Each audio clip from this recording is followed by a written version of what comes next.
And Warren Sprouse, this is the Bible Forum. This is November 12th. Last week about this time, there was a shooting in Texas. A crazed man, a man of ill repute with a history of violence, walked into a church on a Sunday morning. He knew that those people would be gathered there between 11 and 12. He walked in at 11:30. He had an automatic rifle, and he began to shoot the place up. He left more than 25 people dead, more than that wounded. Politically, as far as the media is concerned, the jackals wasted no time pointing out how these people, their God, did not protect them. The tweets and the legitimate news outlets were quick to note the irony. One such tweet said, "Fat lot of good your Jesus begging, did you?" Can I say God did not protect Abel either? You do remember Cain and Abel? The question is, where was God when these people were being murdered? Where was God when Cain killed Abel? Where was God when any number of so-called innocent victims were massacred in one way or another? Millions and millions of people in the history of humanity. The hate speech that we are privy to when these things happen is not directed toward the victims nor the worshipers of God, but to the God they worship. Now, it is human nature to hate God.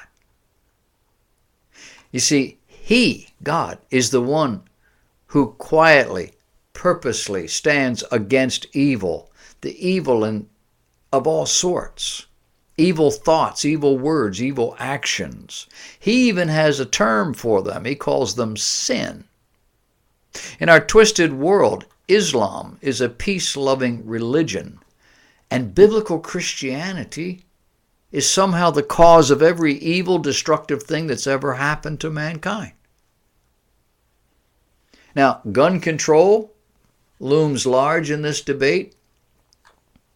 And we have learned that if the Air Force had done its job properly, this man would never have been able to purchase a gun legally. He bought 4. But you know that such people are still able to get hold of weapons if they really want them. Guns, knives, bats, sticks, bombs, poison. I mean, the list is long. The evil in this event was in the man's soul. It was not in the weapon that he used. It was admittedly a cowardly act. He chose a crowd of people he knew would be defenseless, just as did the shooter in Las Vegas last month. Few there be that march into a rifle range or a gun shop to wreak their havoc. In the last couple of months, it has happened, where idiots have walked into gun shops to rob the store. Have you ever been to a gun shop? They're all packing heat right out in the open where everybody can see it. These guys didn't have a chance. They're crazy. What are we supposed to make from this event? I think it's an extreme illustration of how violent the human soul can be. I think it's also an illustration of the unpredictability of life every minute, every day. It's also a picture of the unbridled human soul without control. Mechanisms and people and things and internal and external. This is what the human soul looks like, every single one of them. And I think it's also a picture of where we're headed. Now, you might think that those evaluations are somewhat extreme. I don't really think they are. When you watch mothers catering to their 2-year-olds, Our parents are largely ignoring their responsibility to train those children, especially their teenagers. Or when you see young adults defining a good time by greed, indulgence, and avarice, you are looking at the very heart of humanity. A heart that has no internal boundaries. A heart that has not been trained in self-control. A 2-year-old whose parents cater to their every desire is a 30-year-old who expects everyone and everything to work his or her way and to their benefit. An adult with very little internal resource for the frustrations of life. An adult who probably has few tools to compensate for frustration or failure. An adult who may abandon his or her marriage simply because it's not gone the way he wants. Not gone the way she expected. An adult who will lash out against any and all who deny him or her whatever it is they want from life. My guess is that this shooter had very little good parental training. Someone may have shuffled him off to the military because of his temper and or his character, or he may have thought it would be an easy way to make money. But his Air Force record indicates that he was antisocial in the extreme, receiving a bad conduct discharge. A bad conduct discharge, that kind of a discharge is something you have to work for. He spent 12 months in the brig while he was in the Air Force because he beat his wife, cracking her infant son's head. None of this was noted on his record as a crime. Not by itself. Had the Air Force personnel tasked with this responsibility been raised properly or supervised properly, those things would have appeared on his record. And more than 24 people would, no doubt, still be alive today. Our society is large, but it is also ignorant. It is ignorant of the foundational issues that actually protect it. And the picture that we see in this shooting is stereotypical.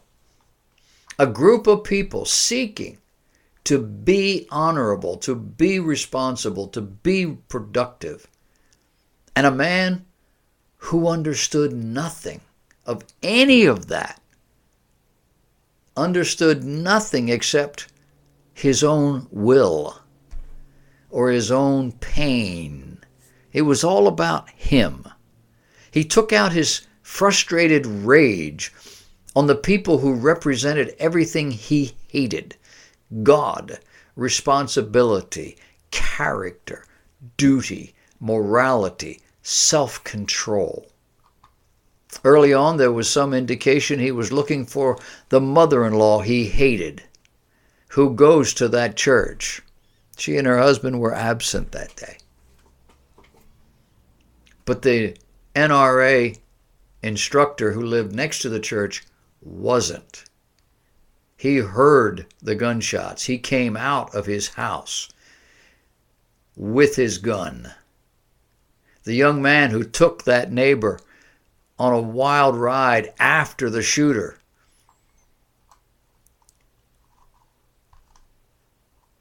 wasn't what? Wasn't absent his public responsibility. Together they exhibited godly character.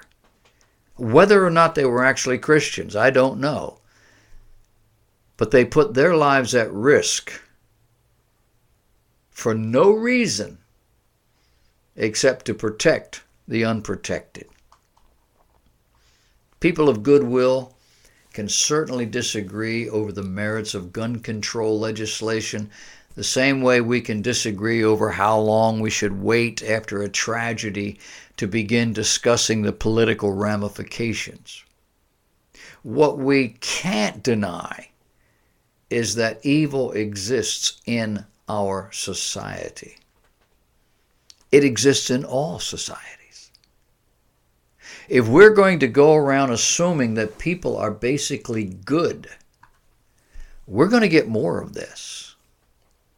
Assuming people are basically good is a form of insanity. Have you never seen a 2-year-old throwing a fit? Have you never seen a small child so angry you know that if they could hold a gun, you'd be dead? It doesn't take much to realize that people are the opposite of good at heart. They have to be trained to be responsible. Now, not everybody's killed another human being, but everybody has lied to protect themselves from criticism or from jail. These people in the church were there to worship the God who loved them enough to surrender his own body to an unjust execution in order to take their sin upon himself and to suffer the pain and the torment that we all deserve, to then die, the body no longer able to sustain the punishment, and then resurrecting to new life, illustrating what it means to be forgiven.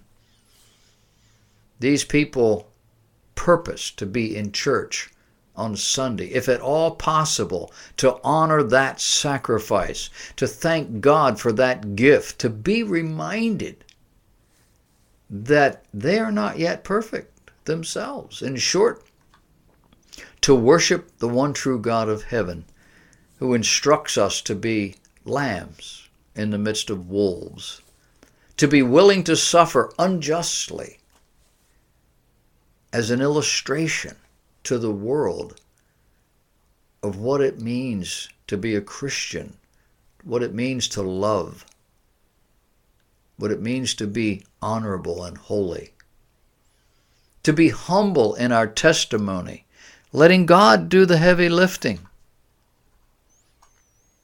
The Christian heart does not yearn for revenge in these situations.